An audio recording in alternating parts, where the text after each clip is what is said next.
Hi, everyone, and welcome to my podcast. Today, I want to do a full reading of a very sacred book to me that's called The Prophet by Khalil Gibran.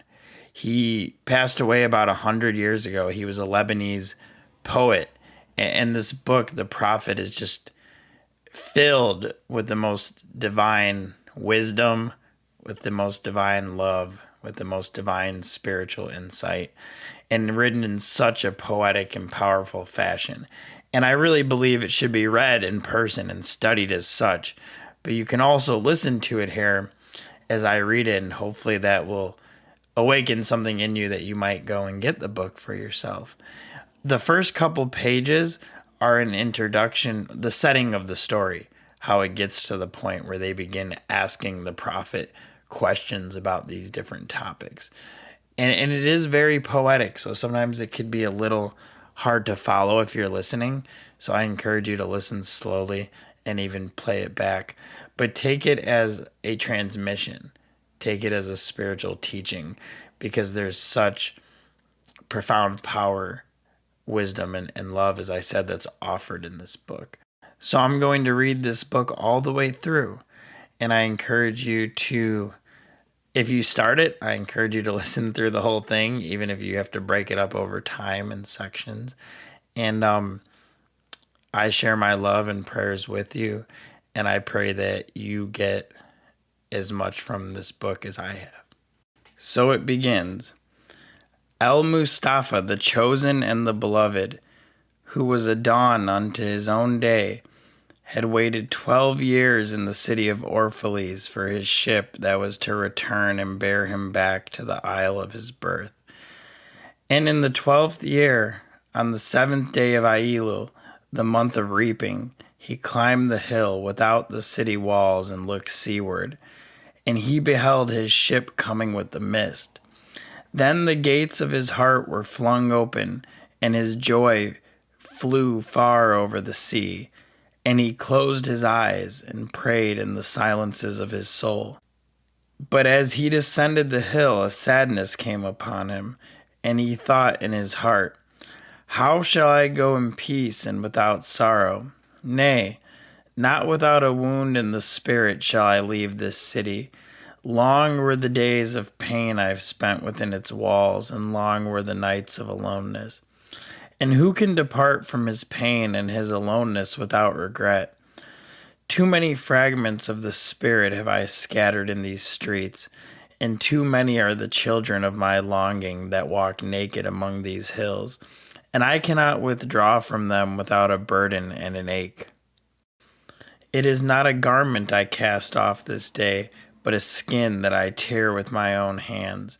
Nor is it a thought I leave behind me, but a heart made sweet with hunger and with thirst. Yet I cannot tarry longer. The sea that calls all things unto her calls me, and I must embark. For to stay, though the hours burn in the night, is to freeze and crystallize and be bound in a mold. Fain would I take with me all that is here, but how shall I? A voice cannot carry the tongue and the lips that gave it wings. Alone must it seek the ether, and alone and without his nest shall the eagle fly across the sun. Now when he reached the foot of the hill, he turned again towards the sea, and he saw his ship approaching the harbor, and upon her prow the mariners, the men of his own land. And his soul cried out to them, and he said, "Sons of my ancient mother, you riders of the tides, how often have you sailed in my dreams, and now you come in my awakening, which is my deeper dream. Ready am I to go, and my eagerness with sails full set awaits the wind. Only another breath will I breathe in this still air, only another loving look cast backward, and then I shall stand among you, a seafarer among seafarers, and you, vast sleepless mother, who alone are peace and freedom to the river and the stream.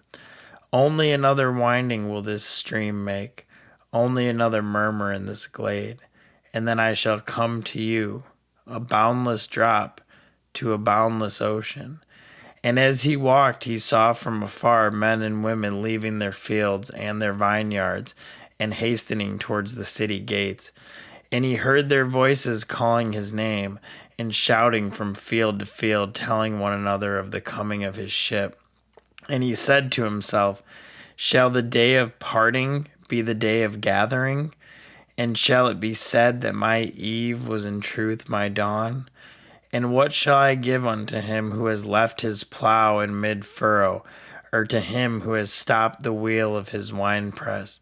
Shall my heart become a tree heavy laden with fruit, that I may gather and give unto them? And shall my desires flow like a fountain, that I may fill their cups? Am I a harp, that the hand of the mighty may touch me, or a flute, that his breath may pass through me? A seeker of silences am I, and what treasure have I found in silences, that I may dispense with confidence? If this is my day of harvest, in what fields have I sowed the seed, and in what unremembered seasons? If this indeed be the hour in which I lift up my lantern, it is not my flame that shall burn therein. Empty and dark shall I raise my lantern, and the guardian of the night shall fill it with oil, and he shall light it also. These things he said in words, but much in his heart remained unsaid, for he himself could not speak his deeper secret. And when he entered into the city, all the people came to meet him, and they were crying out to him as with one voice.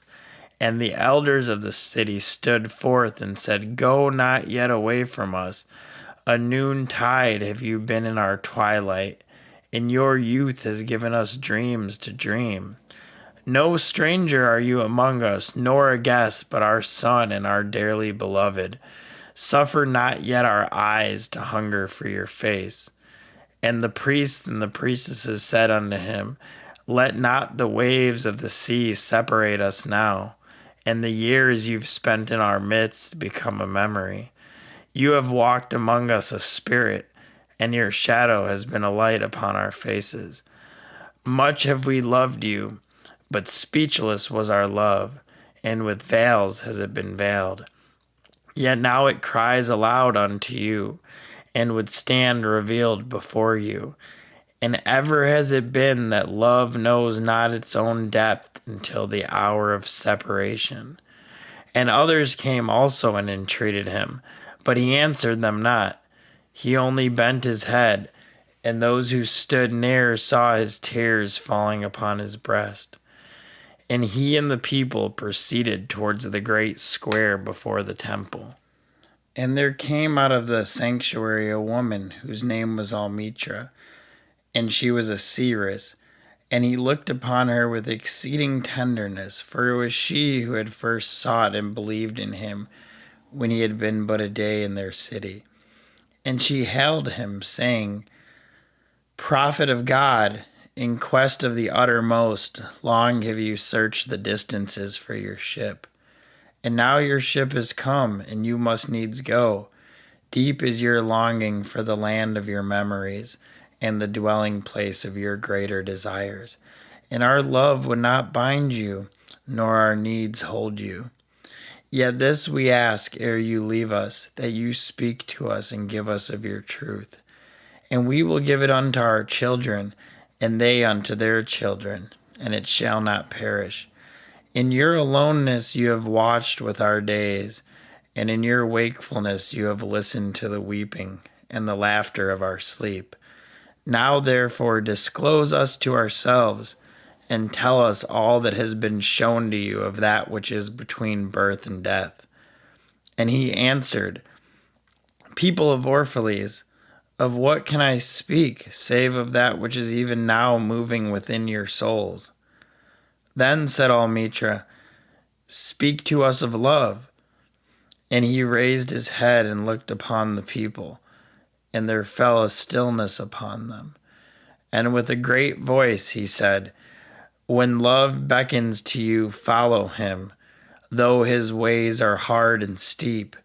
And when his wings enfold you, yield to him, though the sword hidden among his pinions might wound you. And when he speaks to you, believe in him, though his voice may shatter your dreams as the north wind lays waste a garden. For even as love crowns you, so shall he crucify you. Even as he is for your growth, so he's for your pruning. Even as he ascends to your height and caresses your tenderest branches that quiver in the sun, so shall he descend to your roots and shake them in their clinging to the earth. Like sheaves of corn, he gathers you unto himself. He threshes you to make you naked. He sifts you to free you from your husks. He grinds you to whiteness. He kneads you until you are pliant, and then he assigns you to his sacred fire, that you may become sacred bread for God's sacred feast. All these things shall love do unto you, that you may know the secrets of your heart, and in that knowledge become a fragment of life's heart. But if in your fear you would seek only love's peace and love's pleasure, then it is better for you that you cover your nakedness and pass out of love's threshing floor into the seasonless world, where you shall laugh, but not all of your laughter, and weep, but not all of your tears. Love gives naught but itself, and takes naught but from itself. Love possesses not, nor would it be possessed, for love is sufficient unto love. When you love, you should not say, God is in my heart, but rather, I am in the heart of God. And think not you can direct the course of love, for love, if it finds you worthy, directs your course. Love has no other desire but to fulfill itself. But if you love and must need have desires, let these be your desires: to melt and be like a running brook that sings its melody to the night, to know the pain of too much tenderness, to be wounded by your own understanding of love, and to bleed willingly and joyfully, to wake at dawn with a winged heart and give thanks for another day of loving, to rest at the noon hour and meditate love's ecstasy, to return home at eventide with gratitude, and then to sleep with a prayer for the beloved in your heart and a song of praise upon your lips. Then Almitras spoke again and said, And what of marriage, master? And he answered, saying, You were born together, and together you shall be forevermore. You shall be together when the white wings of death scatter your days. You shall be together even in the silent memory of God. But let there be spaces in your togetherness, and let the winds of the heavens dance between you. Love one another, but make not a bond of love. Let it rather be a moving sea between the shores of your souls. Fill each other's cup, but drink not from one cup. Give one another of your bread, but eat not from the same loaf. Sing and dance and be joyous together, but let each one of you be alone, even as the strings of a lute are alone, though they quiver with the same music. Give your hearts, but not into each other's keeping, for only the hands of life can contain your hearts. And stand together, yet not too near together, for the pillars of the temple stand apart, and the oak tree and the cypress grow not in each other's shadow. And a woman who held a babe against her bosom said, Speak to us of children. And he said, Your children are not your children. They are the sons and daughters of life's longing for itself. They come through you, but not from you. And though they are with you, yet they belong not to you. You may give them your love, but not your thoughts, for they have their own thoughts. You may house their bodies, but not their souls, for their souls dwell in the house of tomorrow, which you cannot visit even in your dreams. You may strive to be like them, but seek not to make them like you, for life goes not backward, nor tarries with yesterday. You are the bows from which your children as living arrows are sent forth. The archer sees the mark upon the path of the infinite, and he bends you with his might that his arrows may go swift and far.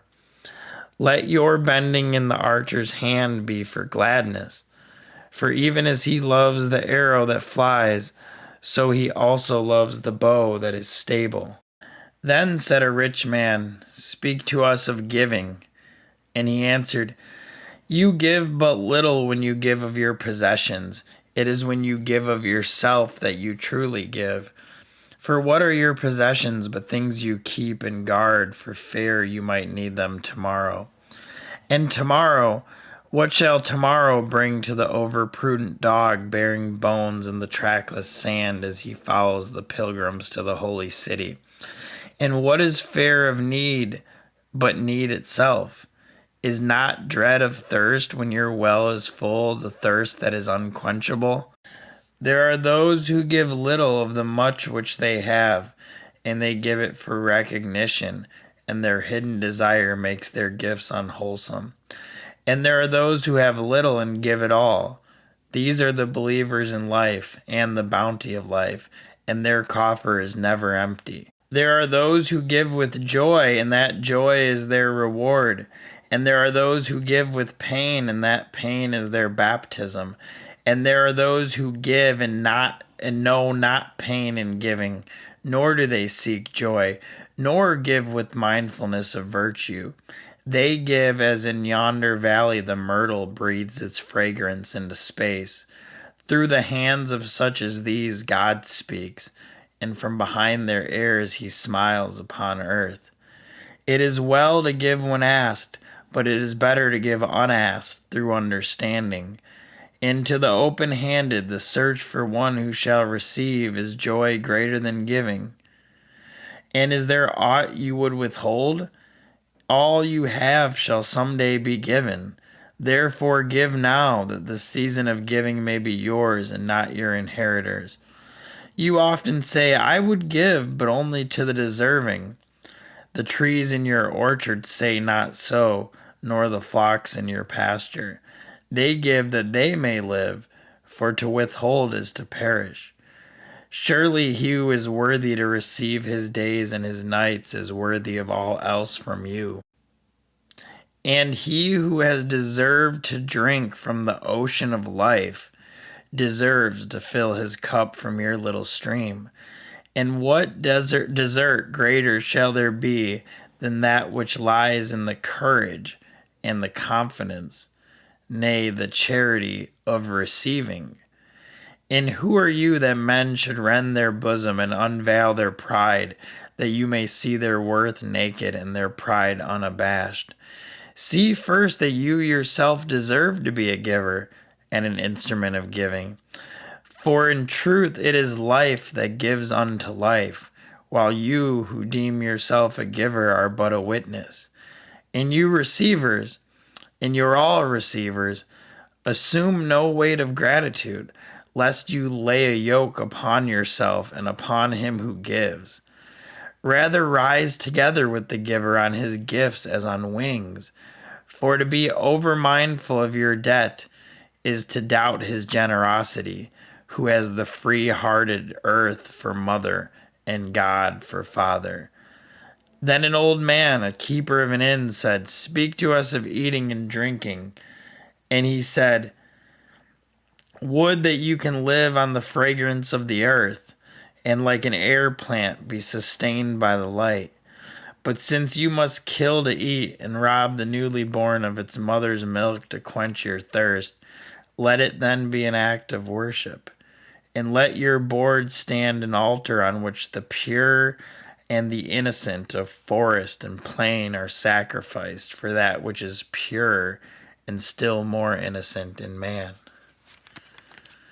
When you kill a beast, say to him in your heart, By the same power that slays you, I too am slain, and I too shall be consumed.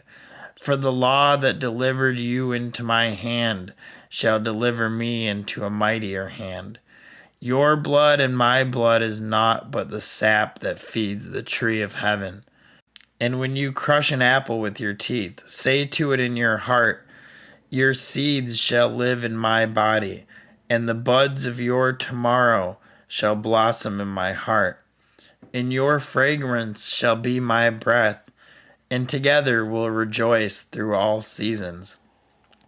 And in the autumn, when you gather the grapes of the vineyards for the winepress, say in your heart, I too am a vineyard, and my fruit shall be gathered for the winepress.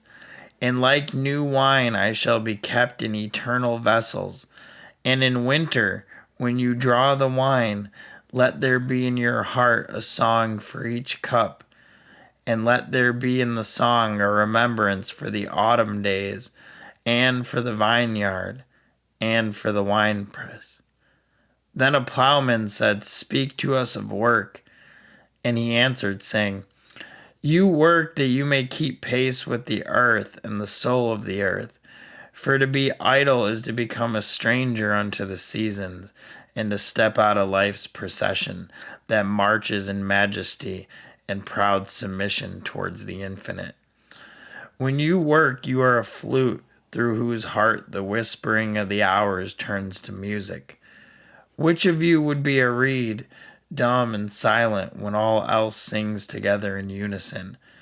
Always you've been told that work is a curse and labor a misfortune. But I say to you that when you work, you fulfill a part of earth's furthest dream, assigned to you when that dream was born. And in keeping yourself with labor, you are in truth loving life. And to love life through labor is to be intimate with life's innermost secret. But if you in your pain call birth an affliction, and the support of the flesh a curse written on your brow, then I answer that naught but the sweat of your brow shall wash away that which is written. You've been told also that life is darkness, and in your weariness you echo what was said by the weary. And I say that life is indeed darkness, save when there is urge. And all urge is blind, save when there is knowledge. And all knowledge is vain, save when there is work. And all work is empty, save when there is love. And when you work with love, you bind yourself to yourself, and to one another, and to God. And what is it to work with love? It is to weave the cloth with threads drawn from your own heart, even as if your beloved were to wear that cloth. It is to build a house with affection, even as if your beloved were to dwell in that house. It is to sow seeds with tenderness and reap the harvest with joy, even as if your beloved were to eat the fruit. It is to charge all things you fashion with the breath of your own spirit, and to know that all the blessed dead are standing about you and watching. Often I have heard you say, as if speaking in sleep, He who works in marble and finds the shape of his own soul in the stone is nobler than he who plows the soil. And he who seizes the rainbow to lay it on a cloth in the likeness of man is more than he who makes the sandals for our feet. But I say, not in sleep, but in the overwakefulness of noontide, that the wind speaks not more sweetly to the giant oaks than to the least of all the blades of grass. And he alone is great who turns the voice of the wind into a song made sweeter by his own loving. Work is love made visible, and if you cannot work with love, but only with distaste, it is better that you should leave your work and sit at the gate of the temple and take alms of those who work with joy. For if you bake bread with indifference, you bake a bitter bread that feeds but half man's hunger. And if you grudge the crushing of the grapes, your grudge distills a poison in the wine.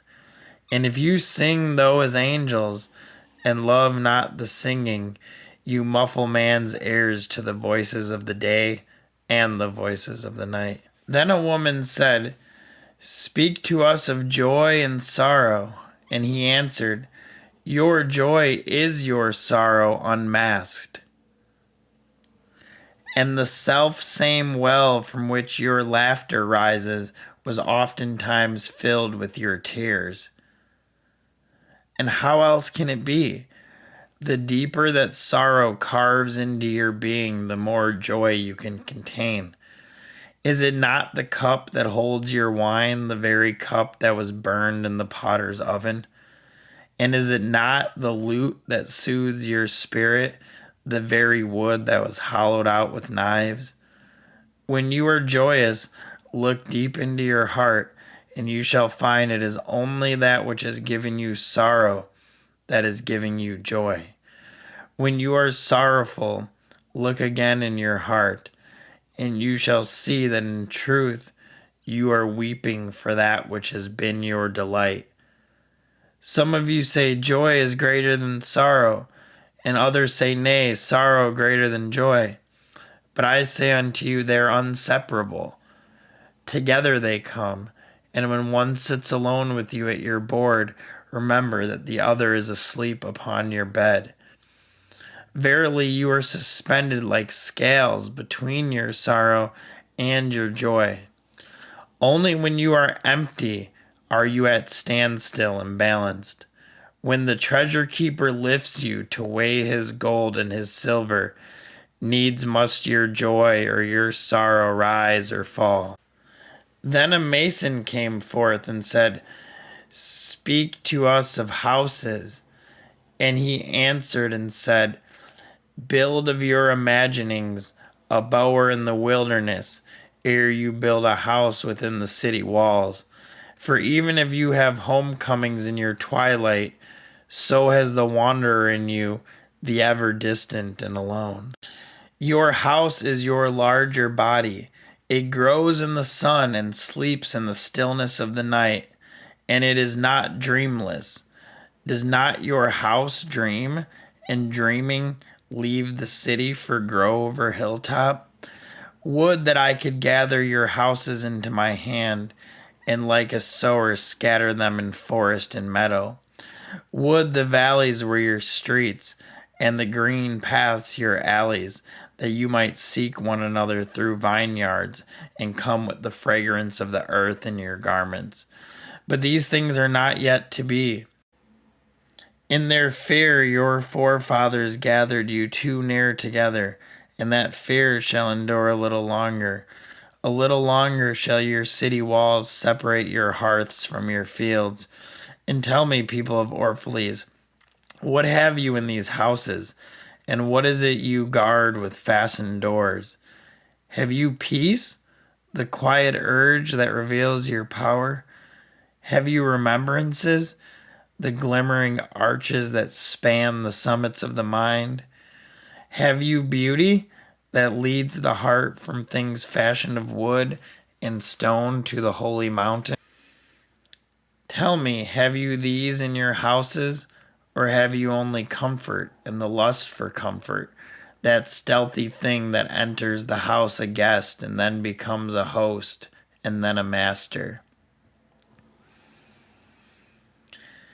And it becomes a tamer, and with hook and scourge makes puppets of your larger desires. Though its hands are silken, its heart is of iron.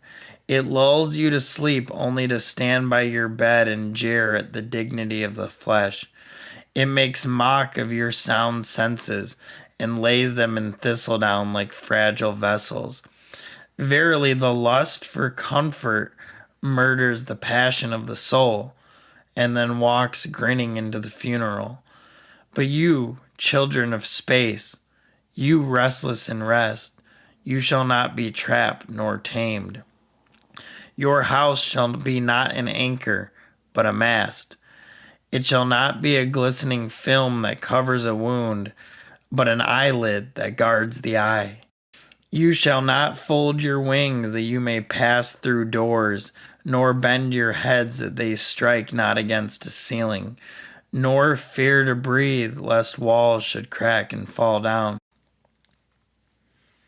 You should not dwell in tombs made by the dead for the living. And though of magnificence and splendor, your house shall not hold your secret nor shelter your longing. For that which is boundless in you abides in the mansion of the sky, whose door is the morning mist, and whose windows are the songs and the silences of night.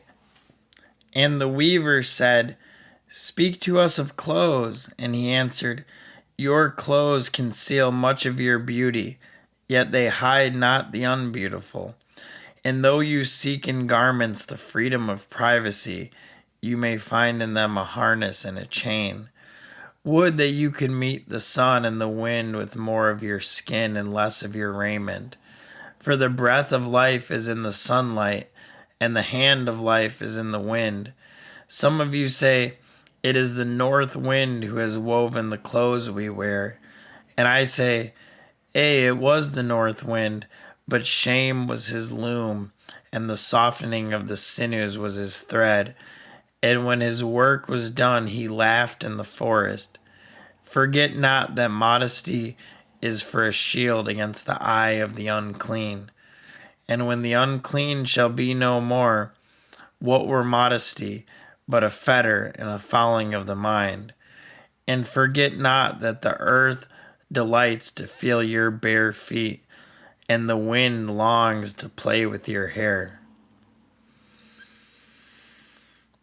And a merchant said, Speak to us of buying and selling.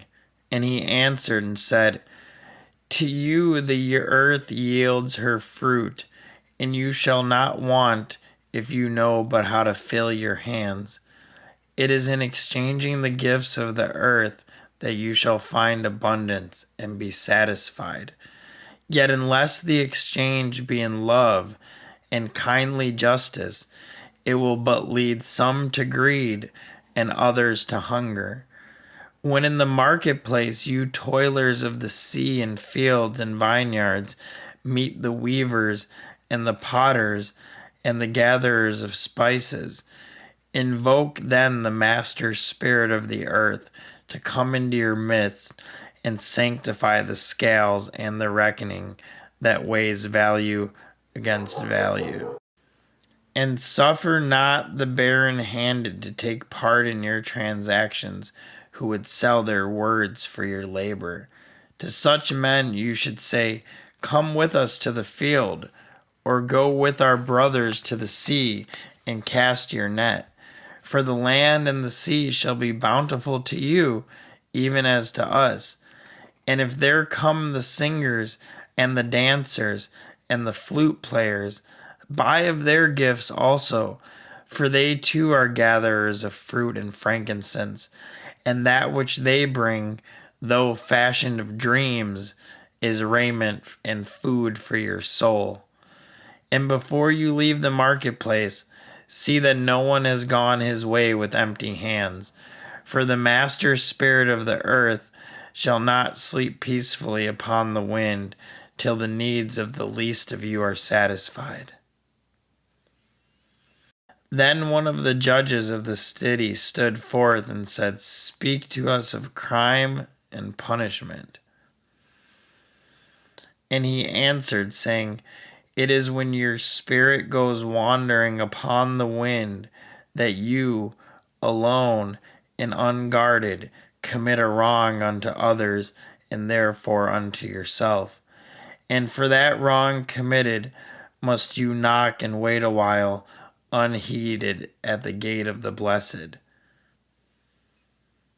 Like the ocean is your God self, it remains forever undefiled. And like the ether, it lifts but the winged, even like the sun is your God self. It knows not the ways of the mole, nor seeks it the holes of the serpent. But your God self dwells not alone in your being. Much in you is still man, and much in you is not yet man, but a shapeless pygmy that walks asleep in the mist, searching for its own awakening. And of the man in you I will now speak, for it is he, and not your God self, nor the pygmy in the mist, that knows crime and the punishment of crime. Oftentimes have I heard you speak of one who commits a wrong as though he were not one of you, but a stranger unto you, and an intruder upon the world. But I say that even as the holy and the righteous cannot rise beyond the highest which is in each of you, so the wicked and the weak cannot fall lower than the lowest which is in you also. And as a single leaf turns not yellow, but with the silent knowledge of the whole tree, so the wrongdoer cannot do wrong without the hidden will of you all. Like a procession, you walk together towards your God self. You are the way and the wayfarers.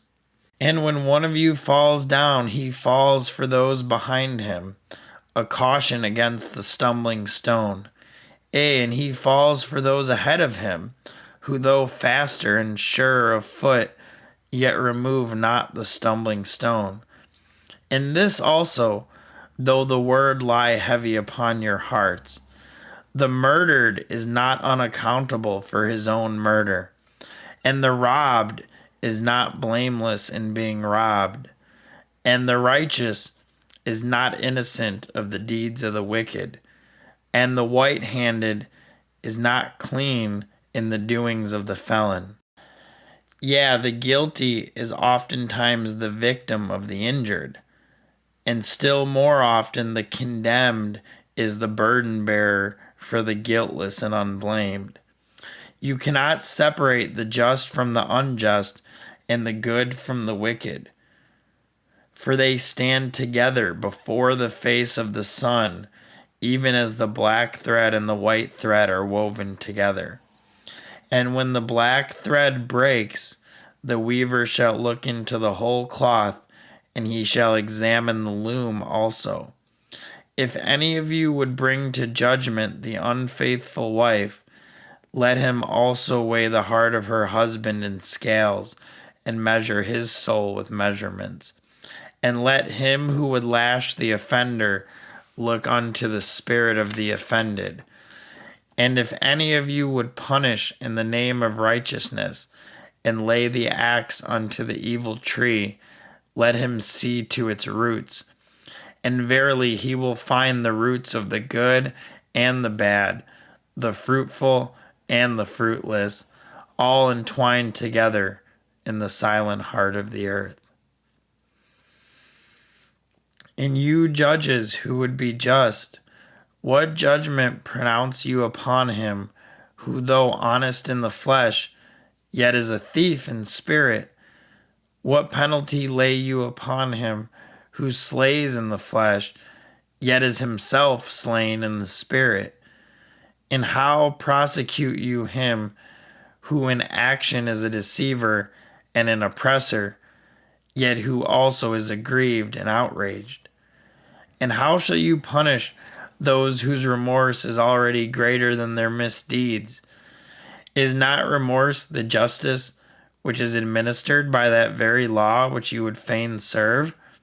Yet you cannot lay remorse upon the innocent, nor lift it from the heart of the guilty. Unbidden shall it call in the night, that men may wake and gaze upon themselves. And you who would understand justice, how shall you unless you look upon all the deeds in the fullness of light? Only then shall you know that the erect and the fallen are but one man standing in twilight, between the night of his pygmy self and the day of his God self, and that the cornerstone of the temple is not higher than the lowest stone in its foundation. Then a lawyer said, "But what of our laws, master?" And he answered, "You delight in laying down laws, yet you delight more in breaking them, like children playing by the ocean who build sand towers with constancy and then destroy them with laughter. But while you build your sand towers, the ocean brings more sand to shore, and when you destroy them, the ocean laughs with you. Verily, the ocean laughs always with the innocent. But what of those to whom life is not an ocean, and man-made laws are not sand towers, but to whom life is a rock, and the law a chisel, with which they would carve it into their own likeness? What of the cripple who hates dancers? What of the ox who loves his yoke, and deems the elk and the deer of the forest stray and vagrant things? What of the old serpent who cannot shed his skin, and calls all others naked and shameless?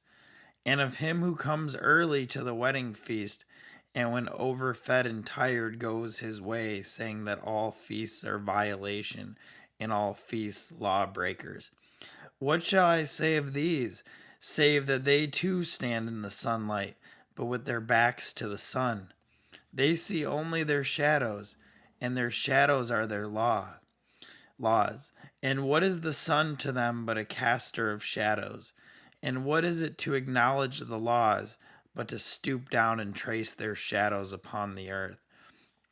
But you who walk facing the sun, what images drawn on the earth can hold you? You who travel with the wind, what weather vane shall direct your course? What man's law shall bind you if you break your yoke, but upon no man's prison door? What laws shall you fear if you dance, but stumble against no man's iron chains?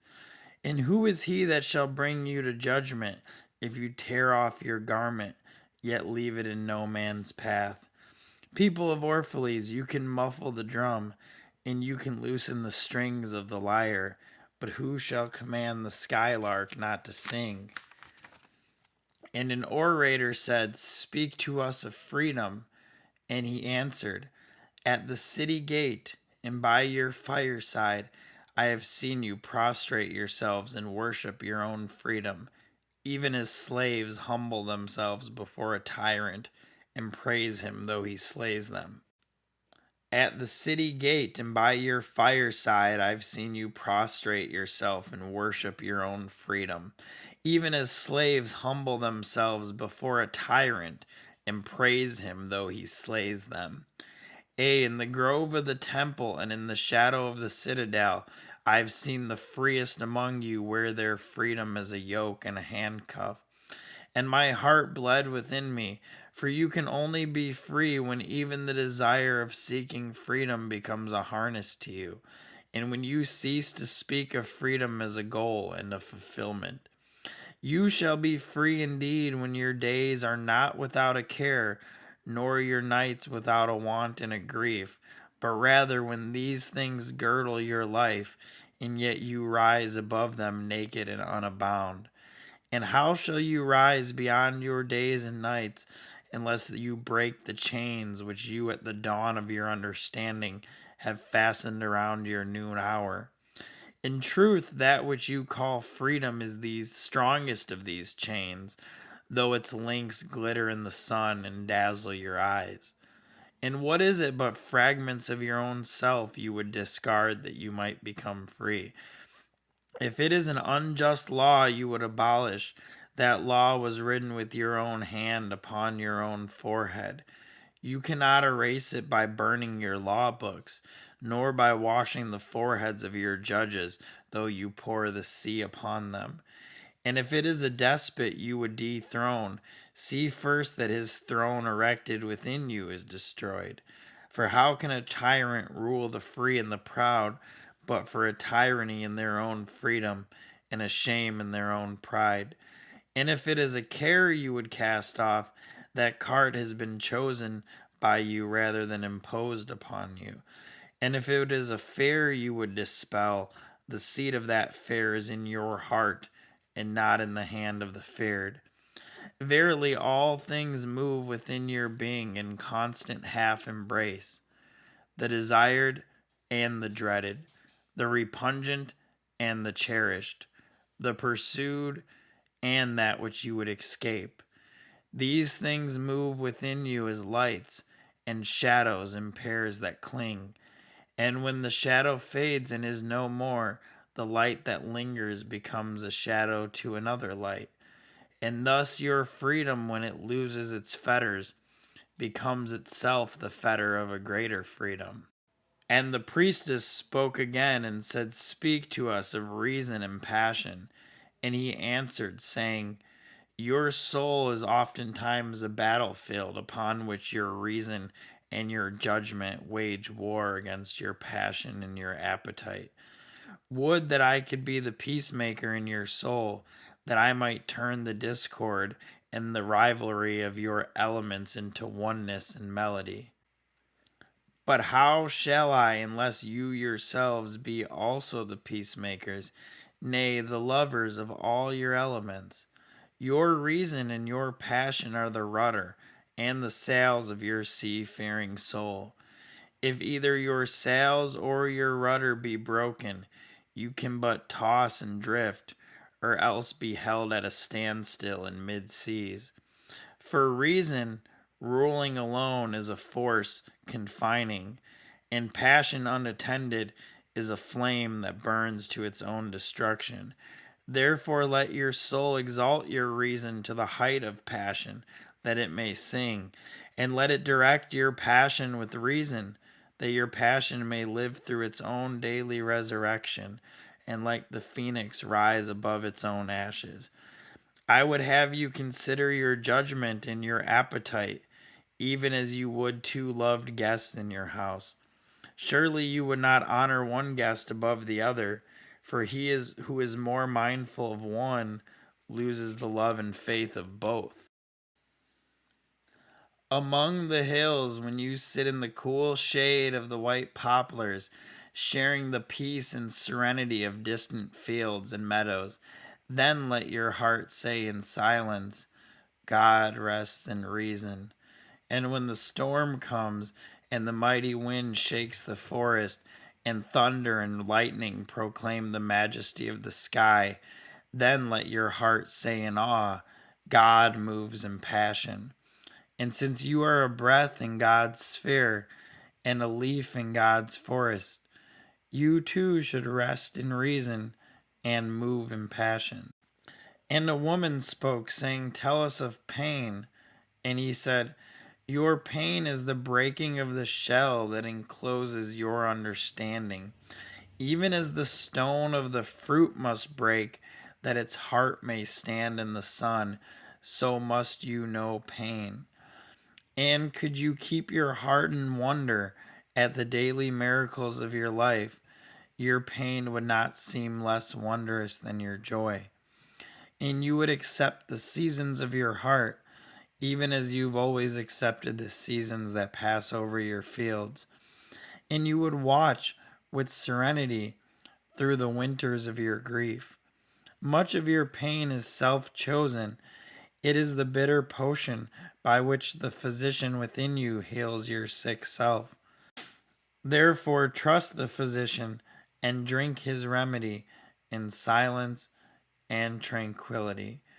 For his hand, though heavy and hard, is guided by the tender hand of the unseen.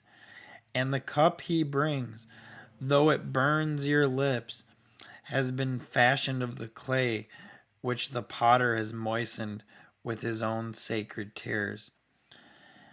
And a man said, Speak to us of self knowledge. And he answered, saying, Your hearts know in silence the secret of the days and the nights, but your ears thirst for the sound of your heart's knowledge. You would know in words that which you've always known in thought. You would touch with your fingers the naked body of your dreams. And it is well you should. The hidden wellspring of your soul must needs rise and run murmuring to the sea, and the treasure of your infinite depths would be revealed to your eyes. But let there be no scales to weigh your unknown treasures, and seek not the depths of your knowledge with staff or sounding line. For self is a sea boundless and measureless. Say not, I have found the truth, but rather, I have found a truth. Say not, I have found the path of the soul. Say rather, I have met the soul walking upon my path. For the soul walks upon all paths. The soul walks not upon a line, neither does it grow like a reed. The soul unfolds itself like a lotus of countless petals. Then said a teacher, Speak to us of teaching.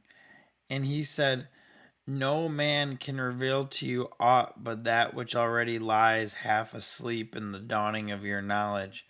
The teacher who walks in the shadow of the temple among his followers gives not of his own wisdom, but rather of his faith and lovingness.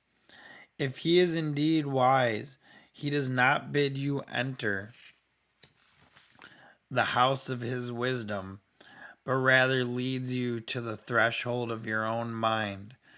The astronomer may speak to you of his understanding of space, but he cannot give you his understanding. The musician may sing to you of the rhythm which is in all space, but he cannot give you the air which arrests the rhythm, nor the voice that echoes it. And he who is versed in the science of numbers can tell of the regions of weight and measure, but he cannot conduct you thither. For the vision of one man lends not its wings to another man, and even as each one of you stands alone in God's knowledge, so must each one of you be alone in his knowledge of God and in his understanding of the earth. And a youth said, Speak to us of friendship. And he answered, saying, Your friend is your needs answered. He is your field which you sow with love and reap with thanksgiving. And he is your board and your fireside. For you come to him with your hunger, and you seek him for peace. When your friend speaks his mind, you fear not the nay in your own mind, nor do you withhold the a. And when he is silent, your heart ceases not to listen to his heart. For without words, in friendship, all thoughts, all desires, all expectations are born and shared with joy that is unacclaimed. When you part from your friend, you grieve not, for that which you love most in him may be clearer in his absence, as the mountain to the climber is clearer from the plain. And let there be no purpose in friendship save the deepening of the spirit. For love that seeks aught but the disclosure of its own mystery is not love, but a net cast forth, and only the unprofitable is caught. And let your best be for your friend, and if he must know the ebb of your tide, let him know its flood also. For what is your friend that you should seek him with hours to kill? Seek him always with hours to live, for it is his to fill your need, but not your emptiness. And in the sweetness of friendship, let there be laughter and sharing of pleasures. For in the dew of little things, the heart finds its morning and is refreshed.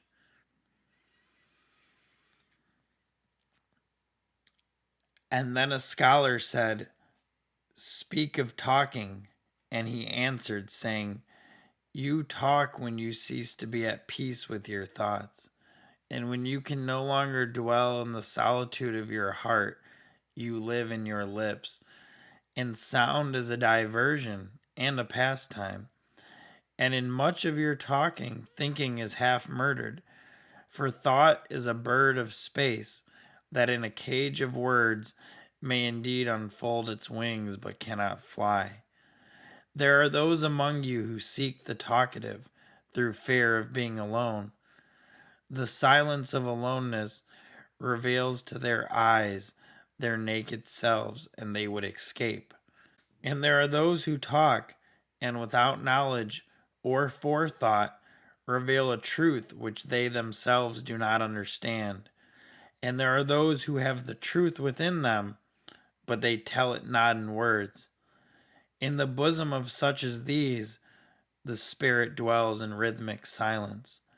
When you meet your friend on the roadside or in the marketplace, let the Spirit in you move your lips and direct your tongue. Let the voice within you speak to the air of his air, for his soul will keep the truth of your heart, as the taste of the wine is remembered, when the color is forgotten and the vessel is no more. And an astronomer said, Master, what of time? And he answered, You would measure time, the measureless, and the immeasurable. You would adjust your conduct and even direct the course of your spirit according to hours and seasons. Of time you would make a stream upon whose bank you would sit and watch its flowing. Yet the timeless in you is aware of life's timelessness and knows that yesterday is but today's memory, and tomorrow is today's dream. And that which sings and contemplates in you is still dwelling within the bounds of that first moment which scattered the stars into space. Who among you does not feel that his power to love is boundless? And yet, who does not feel that very love, though boundless, encompassed within the center of his being, and moving not from love thought to love thought, nor from love deed to love deed? Is not time, even as love is, undivided and spaceless?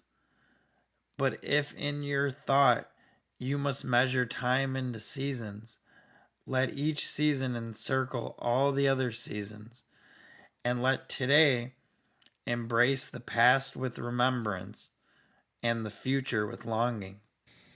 And one of the elders of the city said, Speak to us of good and evil. And he answered, Of the good in you I can speak, but not of the evil. For what is evil but good, tortured by its own hunger and thirst? Verily, when good is hungry, it seeks food even in dark caves, and when it thirsts, it drinks even of dead waters. You are good when you are one with yourself, but when you are not one with yourself, you're not evil. For a divided house is not a den of thieves, it is only a divided house. And a ship without rudder may wander aimlessly among perilous isles, yet sink not to the bottom. You are good when you strive to give of yourself, yet you're not evil when you seek gain for yourself. For when you strive for gain, you are but a root that clings to the earth and sucks at her breast. Surely the fruit cannot say to the root, Be like me, ripe and full, and ever giving of your abundance. For to the fruit giving is a need, as receiving is a need to the root. You are good when you are fully awake in your speech. Yet you are not evil when you sleep while your tongue staggers without purpose, and even stumbling speech may strengthen a weak tongue. You are good when you walk to your goal firmly and with bold steps. Yet you are not evil when you go thither limping. Even those who limp go not backward. But you who are strong and swift, see that you do not limp before the lame, deeming it kindness. You are good in countless ways, and you are not evil when you're not good. You are only loitering and sluggard. Pity that the stags cannot teach swiftness to the turtles. In your longing for your giant self lies your goodness, and that longing is in all of you. But in some of you, that longing is like a torrent rushing with might to the sea, carrying the secrets of the hillsides and the songs of the forest. And in others, it is a flat stream that loses itself in angles and bends and lingers before it reaches the shore. But let not him who longs much say to him who longs little, Wherefore are you slow and halting? For the truly good ask not the naked, Where is your garment? Nor the houseless, What has befallen your house? Then a priestess said, Speak to us of prayer. And he answered, saying, You pray in your distress and in your need. Would that you might pray also in the fullness of your joy and in your days of abundance. For what is prayer but the expansion of yourself into the living ether. And if it is for your comfort to pour your darkness into space, it is also for your delight to pour forth the dawning of your heart. And if you cannot but weep when your soul summons you to prayer, she should spur you again and yet again, though weeping, until you shall come laughing. When you pray, you rise to meet in the air those who are praying at that very hour, and whom save in prayer you may not meet. Therefore let your visit to that temple invisible be for naught but ecstasy and sweet communion. For if you should enter the temple for no other purpose than asking, you shall not receive. And if you should enter into it to humble yourself, you shall not be lifted. Or even if you should enter it to beg for the good of others, you shall not be heard. It is enough that you enter the temple invisible. I cannot teach you how to pray in words. God listens not to your words, save when he himself utters them through your lips. And I cannot teach you the prayer of the seas and the forests and the mountains. But you who are born of the mountains and the forests and the seas can find their prayer in your heart.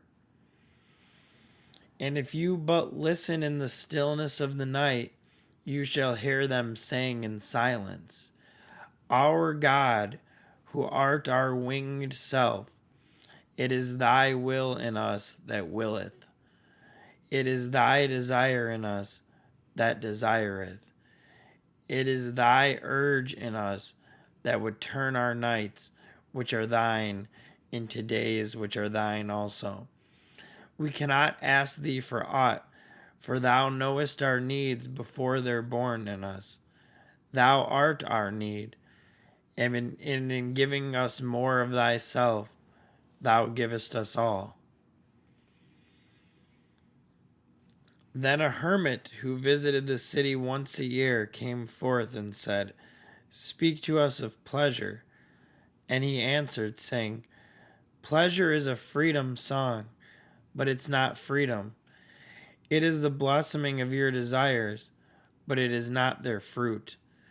It is a depth calling unto a height, but it is not the deep nor the high.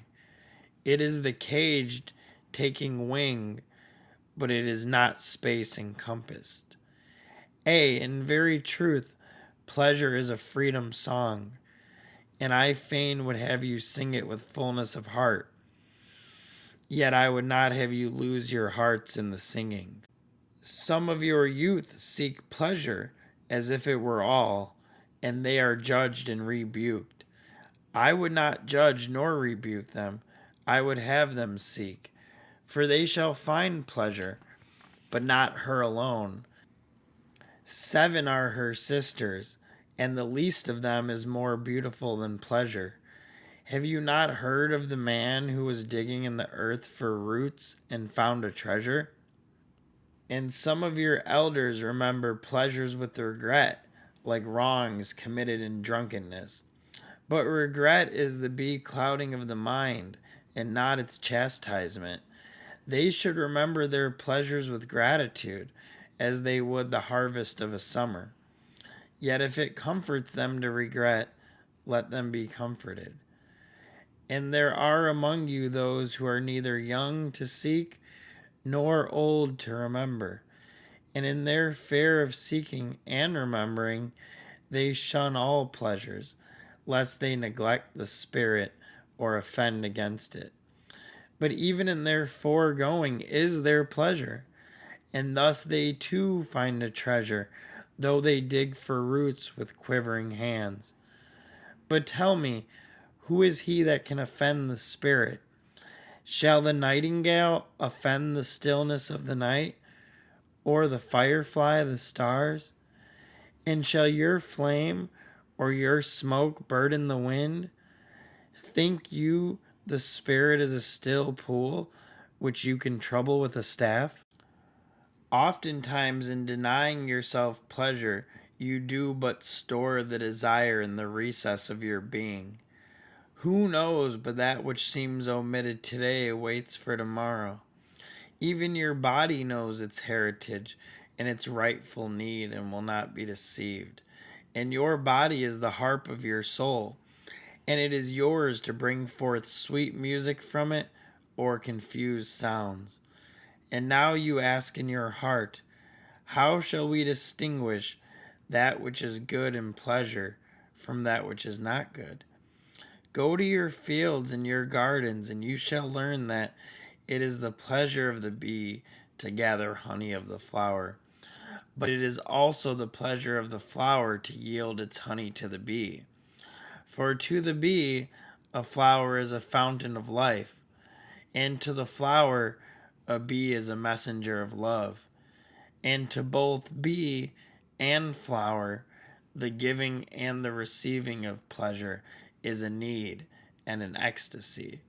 People of Orphalese, be you in your pleasures like the flowers and the bees. And a poet said, speak to us of beauty. And he answered, where shall you seek beauty, and how shall you find her, unless she herself be your way and your guide? And how shall you speak of her, except she be the weaver of your speech? The aggrieved and the injured say, beauty is kind and gentle, like a young mother half shy of her own glory, she walks among us. And the passionate say, nay, beauty is a thing of might and dread, like the tempest, she shakes the earth beneath us and the sky above us. The tired and the weary say, beauty is of soft whisperings, she speaks in our spirit. Her voice yields to our silences like a faint light that quivers in fear of the shadow. But the restless say, we have heard her shouting among the mountains, and with her cries came the sound of hooves, and the beating of wings, and the roaring of lions. At night the watchmen of the city say, beauty shall rise with the dawn from the east. And at noontide the toilers and the wayfarers say, we have seen her leaning over the earth from the windows of the sunset. In the winter, say the snowbound, she shall come with the spring leaning upon the hills. And in the summer heat, the reapers say, we have seen her dancing with the autumn leaves, and we saw a drift of snow in her hair. All these things have you said of beauty, yet in truth you spoke not of her, but of needs unsatisfied. And beauty is not a need, but an ecstasy. It is not a mouth thirsting, nor an empty hand stretched forth, but rather a heart inflamed and a soul enchanted. It is not the image you would see, nor the song you would hear, but rather an image you see though you close your eyes, and a song you hear though you shut your ears. It is not the sap within the furrowed bark, nor a wing attached to a claw, but rather a garden forever in bloom, and a flock of angels forever in flight. People of Orphalese, beauty is life when life unveils her holy face. But you are life, and you are the veil. Beauty is eternity, gazing at itself in a mirror. But you are eternity, and you are the mirror. An old priest said, speak to us of religion. And he said, have I spoken this day of aught else? Is not religion all deeds and all reflections? And that which is neither deed nor reflection, but a wonder and a surprise ever springing in the soul, even while the hands hew the stone or tend the loom? Who can separate his faith from his actions, or his belief from his occupations? Who can spread his hours before him, saying, this for God, and this for myself, this for my soul, and this other for my body? All your hours are wings that beat through space from self to self. He who wears his morality but as his best garment were better naked. The wind and the sun will tear no holes in his skin, and he who defines his conduct by ethics imprisons his songbird in a cage. The freest song comes not through bars and wires, and he to whom worshipping is a window to open, but also to shut, has not yet visited the house of his soul, whose windows are from dawn to dawn. Your daily life is your temple and your religion. Whenever you enter into it, take with you your all.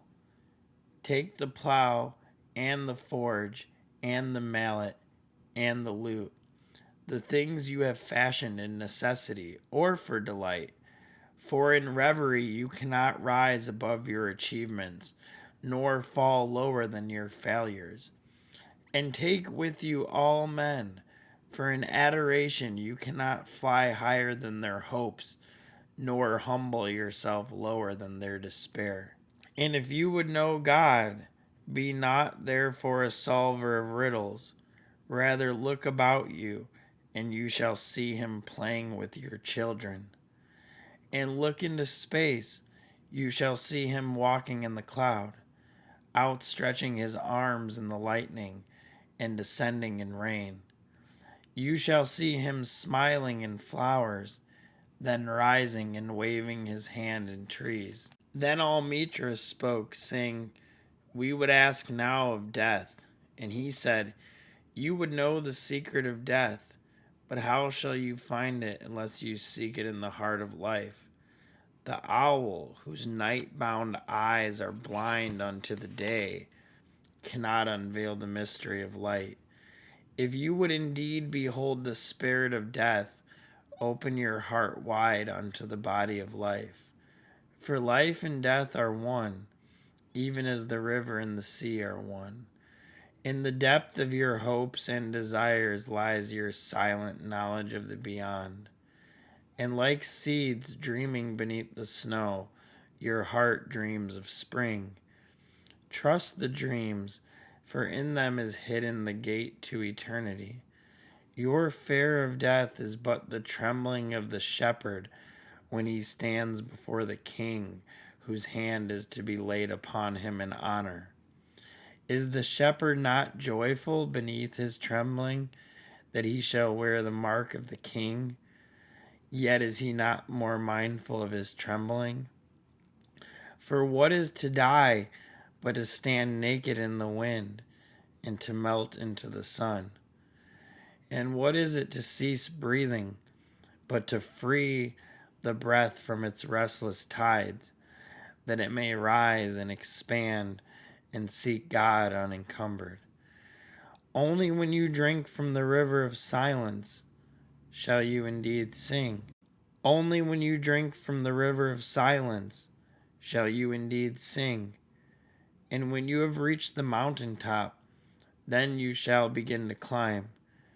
And when the earth shall claim your limbs, then shall you truly dance. And now it was evening, and Almitra the seeress said, Blessed be this day and this place and your spirit that has spoken.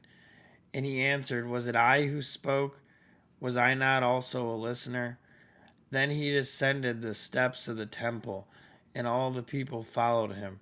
And he reached his ship and stood upon the deck. And facing the people again, he raised his voice and said, People of Orphalese, the wind bids me leave you. Less hasty am I than the wind, yet I must go. We wanderers, ever seeking the lonelier way, begin no day where we've ended another day, and no sunrise finds us where sunset left us. Even while the earth sleeps, we travel. We are the seeds of the tenacious plant, and it is in our ripeness and our fullness of heart that we're given to the wind and scattered. Brief were my days among you, and briefer still the words I've spoken. But should my voice fade in your ears, and my love vanish in your memory, then I'll come again, and with a richer heart and lips more yielding to the Spirit will I speak. Yeah, I shall return with the tide, and though death may hide me, and the greater silence enfold me, yet again will I seek your understanding, and not in vain will I seek. If aught I have said is truth, that truth shall reveal itself in a clearer voice and in words more kin to your thoughts. I go with the wind, people of Orphalese, but not down into emptiness. And if this day is not a fulfillment of your needs and my love, then let it be a promise till another day. Man's needs change, but not his love, nor his desire that his love should satisfy his needs. Know therefore that from the greater silence I shall return. The mist that drifts away at dawn, leaving but dew in the fields, shall rise and gather into a cloud and then fall down in rain. And not unlike the mist have I been. In the stillness of the night I have walked in your streets, and my spirit has entered your houses. And your heartbeats were in my heart, and your breath was upon my face, and I knew you all. I knew your joy and your pain, and in your sleep your dreams were my dreams. And oftentimes I was among you, a lake among the mountains. I mirrored the summits in you, and the bending slopes, and even the passing flocks of your thoughts and your desires. And to my silence came the laughter of your children in streams, and the longing of your youths in rivers. And when they reached my depth, the streams and the rivers ceased not yet to sing. But sweeter still than laughter and greater than longing came to me. It was the boundless in you, the vast man in who you're all but cells and sinews, he in whose chant all your singing is but a soundless throbbing. It is in the vast man that you are vast, and in beholding him that I beheld you and loved you. For what distances can love reach that are not in that vast sphere? What visions, what expectations, and what presumptions can outsoar that flight? Like a giant oak tree covered with apple blossoms is the vast man in you. His might binds you to the earth. His fragrance lifts you into space, and in his durability, you're deathless. You have been told that even like a chain, you're as weak as your weakest link. This is but half the truth. You're also as strong as your strongest link. To measure you by your smallest deed is to reckon the power of ocean by the frailty of its foam. To judge you by your failures is to cast blame upon the seasons for their inconstancy. You are like an ocean, and though heavy grounded ships await the tide upon your shores, yet even like an ocean, you cannot hasten your tides. And like the seasons, you are also. And though in your winter you deny your spring, yet spring, reposing within you, smiles in her drowsiness and is not offended. Think not I say these things in order that you may say the one to the other, he praised us well, he saw but the good in us. I only speak to you in words of that which you yourselves know in thought. And what is word knowledge but a shadow of wordless knowledge?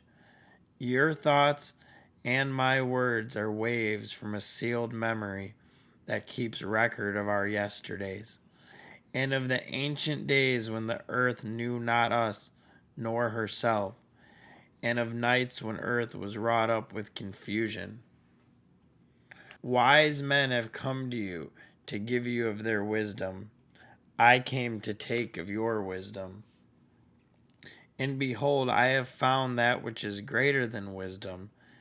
It is a flame in you, ever gathering more of itself, while you, heedless of its expansion, bewail the withering of your days.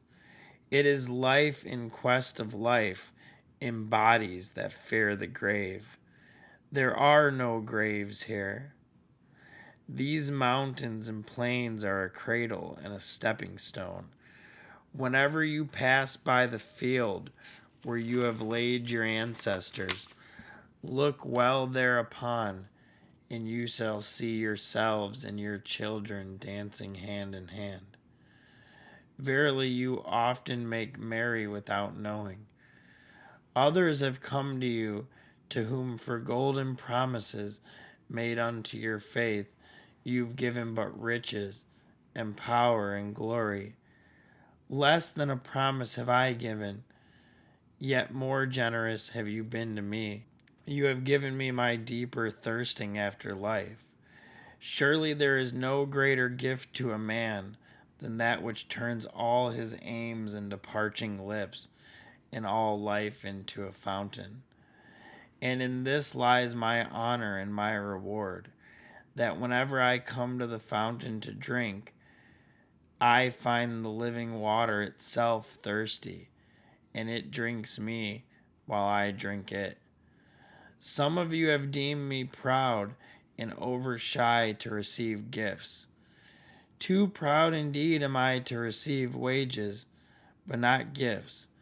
And though I have eaten berries among the hills when you would have had me sit at your board, and slept in the portico of the temple when you would gladly have sheltered me, yet was it not your loving mindfulness of my days and my nights that made food sweet to my mouth and girdled my sleep with visions? For this I bless you most. You give much, and know not that you give at all.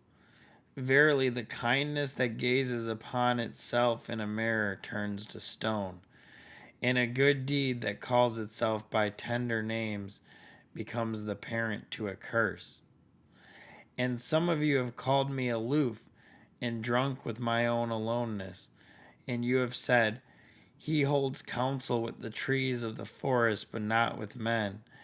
He sits alone on hilltops and looks down upon our city. True it is that I have climbed the hills and walked in remote places. How could I have seen you save from a great height or a great distance? How can one be indeed near unless he be far? And others among you called unto me, not in words, and they said, Stranger, stranger, lover of unreachable heights, why dwell you among the summits where eagles build their nests? Why seek you the unattainable? What storms would you trap in your net, and what vaporous birds do you hunt in the sky? Come and be one of us. Descend and appease your hunger with our bread, and quench your thirst with our wine. In the solitude of their souls they said these things, but were their solitude deeper, they would have known that I sought but the secret of your joy and your pain, and I hunted only your larger selves that walked the sky. But the hunter was also the hunted, for many of my arrows left my bow only to seek my own breast, and the flyer was also the creeper, for when my wings were spread in the sun, their shadow upon the earth was a turtle. And I, the believer, was also the doubter. For often have I put my finger in my own wound, that I might have the greater belief in you and the greater knowledge of you. And it is with this belief and this knowledge that I say, you are not enclosed within your bodies, nor confined to houses or fields. That which is you dwells above the mountain and roves with the wind. It is not a thing that crawls into the sun for warmth, or digs holes into darkness for safety, but a thing free, a spirit that envelops the earth and moves in the ether. If these be vague words, then seek not to clear them. Vague and nebulous is the beginning of all things, but not their end. And I fain would have you remember me as a beginning. Life and all that lives is conceived in the mist and not in the crystal. And who knows but a crystal is mist and decay? And I fain would have you remember me as a beginning. Life and all that lives is conceived in the mist and not in the crystal. And who knows but a crystal is mist and decay? This would I have you remember in remembering me. That which seems most feeble and bewildered in you is the strongest and most determined. Is it not your breath that has erected and hardened the structure of your bones? And is it not a dream which none of you remember having dreamt that built your city and fashioned all there is in it? Could you but see the tides of that breath, you would cease to see all else. And if you could hear the whispering of the dream, you would hear no other sound. But you do not see, nor do you hear, and it is well. The veil that clouds your eyes shall be lifted by the hands that wove it, and the clay that fills your ears shall be pierced by those fingers that kneaded it. And you shall see, and you shall hear, yet you shall not deplore having known blindness, nor regret having been deaf. For in the day you shall know the hidden purposes in all things, and you shall bless darkness as you would bless light. After saying these things, he looked about him, and he saw the pilot of his ship standing by the helm, and gazing now at the full sails, and now at the distance. And he said, Patient over patient is the captain of my ship. The wind blows, and restless are the sails. Even the rudder begs direction. Yet quietly my captain awaits my silence. And these my mariners, who have heard the choir of the greater sea, they too have heard me patiently. Now they shall wait no longer. I am ready.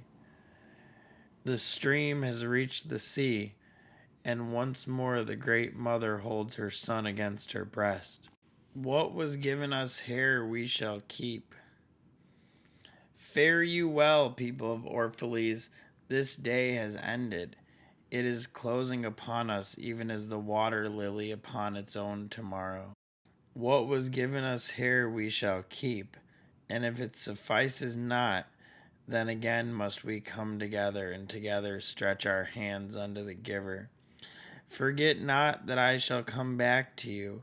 A little while, and my longing shall gather dust and foam for another body. A little while, a moment of rest upon the wind, and another woman shall bear me. Farewell to you and the youth I've spent with you. It was but yesterday we met in dream. You have sung to me in my aloneness, and I of your longings have built a tower in the sky. But now our sleep has fled, and our dream is over, and it is no longer dawn. The noontide is upon us, and our half waking has turned to fuller day, and we must part. If in the twilight of memory we should meet once more, we shall speak again together, and you shall sing to me a deeper song. And if our hands should meet in another dream, we shall build another tower in the sky. So saying, he made a signal to the seamen, and straightway they weighed anchor and cast the ship loose from its moorings, and they moved eastward. And a cry came from the people as from a single heart, and it rose into the dusk and was carried out over the sea like a great trumpeting. Only Almitra was silent, gazing after the ship until it had vanished in the mist. And when all the people were dispersed, she still stood alone upon the sea wall, remembering in her heart his saying, "A little while, a moment of rest upon the wind, and another woman shall bear me."